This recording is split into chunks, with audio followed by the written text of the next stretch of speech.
శీతాకాల విడిది కోసం భారత రాష్ట్రపతి హైదరాబాద్ బొల్లారంలోని రాష్ట్రపతి నిలయానికి వస్తున్న నేపథ్యంలో హైదరాబాద్లోని పలు చోట్ల ట్రాఫిక్ ఆంక్షలు అమల్లో ఉంటాయని పోలీసులు తెలిపారు.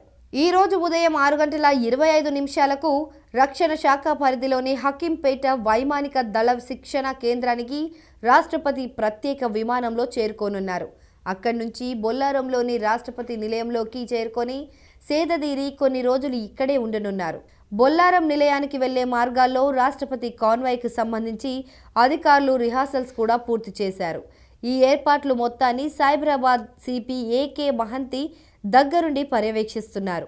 రాష్ట్రపతి కాన్వాయ్ వెళ్లే రహదారికి ఇరువైపులా ఉన్న నివాసాలపై ఇప్పటికే పోలీసులు, ఇంటెలిజెన్స్ సిబ్బంది పూర్తి స్థాయిలో నిఘా ఏర్పాటు చేశారు. రాష్ట్రపతి విడిది కాలంలో లోతుకుంట నుంచి ఆంక్షలు అమలు కానున్నాయి. ఈ రోజు సాయంత్రం నుంచి హకీంపేట విమానాశ్రయం నుంచి వై జంక్షన్, బొల్లారం